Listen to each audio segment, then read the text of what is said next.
1990లో వెంకటేష్ హీరోగా వచ్చిన శత్రువులో కోడి రామకృష్ణ గారు మేయర్ పాత్ర ఇచ్చారు. ఆ తర్వాత బి గోపాల్ గారు లారీ డ్రైవర్ సినిమాలోను, బొబ్బుల్ రాజా సినిమాలలో మంచి అవకాశాలు ఇచ్చారు.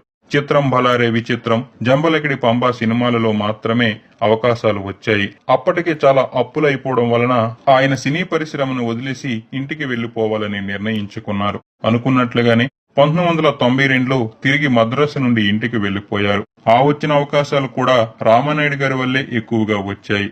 తన ప్రతిభను మెచ్చి ఎవరు అవకాశాలు ఇవ్వడం లేదని కూడా ఆయన ఎంతో బాధపడి వెళ్లిపోయారు. 1996లో సురేష్ బాబు, డైరెక్టర్ జయంత్ సి పరాంజీ కలిసి వెంకటేష్ను పెట్టి రాయలసీమ బ్యాక్ డ్రాప్ లో ఒక ప్రేమ కథ సినిమాని ప్లాన్ చేశారు.